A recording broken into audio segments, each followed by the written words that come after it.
We got your support right here.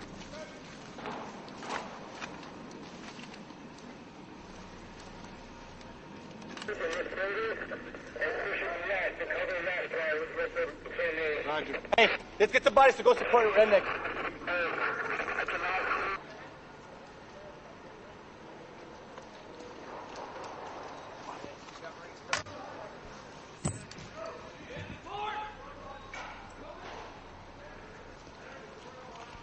Hey, Stu! Two bodies, one looking down this road, and one covering his ass.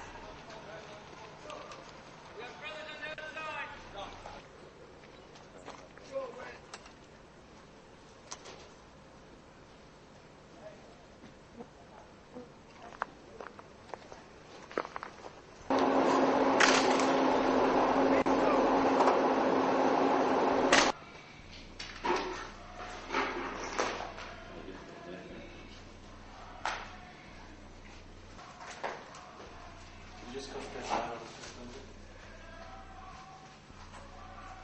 You need to share look.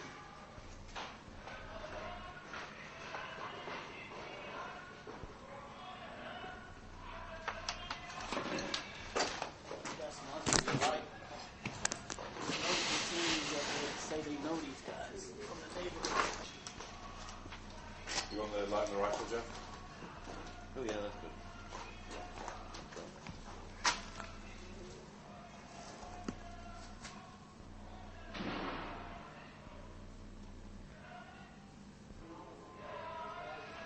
Can't believe you can still stay here.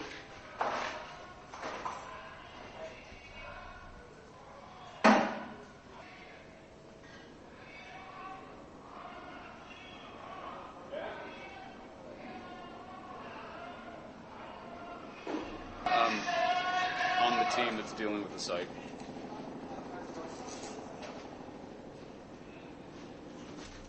We're going to blow this safe and find out what's safe.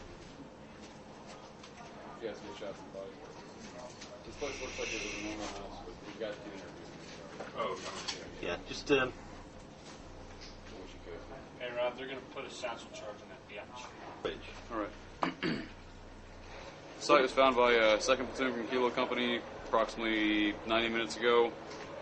Looks like the insurgents that were resident here took a normal house and turned the kitchen and one of the adjacent rooms into torture chambers. There are 2 individuals that were rescued from the chamber. They're emaciated in final stages of malnutrition, and I believe they've been tortured to the point where they're mentally retarded. I'm really not sure. We haven't had the chance to have a doc look at them yet. We're going to go talk to them in a little while.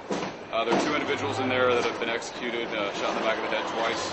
They've been there for about a week. It looks like most of the damage that was done to this building is done as a result of preparatory fire by coalition forces as we were advancing through the area. We got a safe here that we're also going to look at blowing. Let you know what's in it when we can. You might be able to dial. Safe.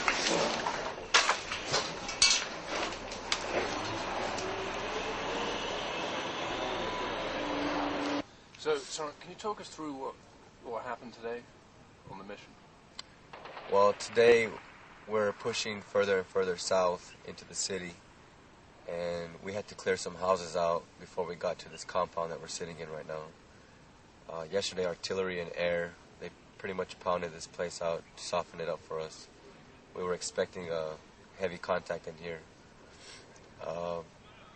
As we made our movement up, we went into several houses where we took some detainees yesterday that had weapons. So we, as always, proceed with caution. And the doors here, as we're pushing further and further south, it seems like the doors are built better. The houses are built a lot nicer. And to get into these houses, you know, we got to pound them in. And you guys are doing some rooftop stuff as well, right? Yes, we like to, as much as possible, stay out of the street. And so we'll go rooftop to rooftop. We'll blow holes in walls if we have to, just so that that street is a kill zone, basically. You know, anyone down there could just orientate down there and take several casualties. We went into a couple houses today and found a lot of AK-47s. We got some some of their White Star parachutes that they shoot up in the air to signal. Yeah, actually, explain that to us exactly what those things are for. It could be a variety of different reasons why they use it. It's a signal plan. They could pop them in the air to light us up. So basically, it's basically for the nighttime. It's a big flashlight in the air. And you found some Civil Defense Corps uniforms as well. I mean, there seem to be like little stashes of these things and weapons around. I mean, what's the reasoning behind that? It's I know there are people here that are trying to work with us in this country, but the crooked group. We find a lot of uniforms of Iraqi police, civil defense, like you say, and then we find a black ski mask with the AK-47 and American propaganda against us. So it's difficult to know who the bad guys are and who the good guys are. Very, very. All they got to do is shoot and drop their weapon, run around the corner, blend in with somebody else, and now they look just like anybody out here. And then they move to another spot, another cache, pick up the weapon, shoot. So you have to catch them as they're shooting, pretty much. What sort of goes through your mind? I mean, you're a leader of a few guys here. What goes through your mind before you set out on a mission like today?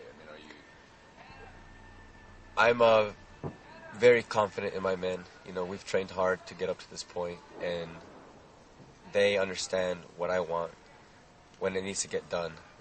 We've worked with each other enough to where they know what I'm thinking for the most part.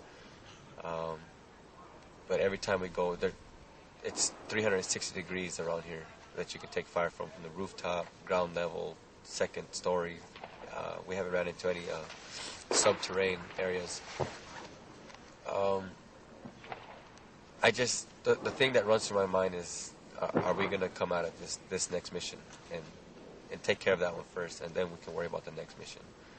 But I don't want to see any of my guys go down, and I think if something were to happen to me, my guys are ready to step up and take my position. So that's why we train the Marines under us to know the job above them and even above that one. and there was a little bit of insurgent fire today.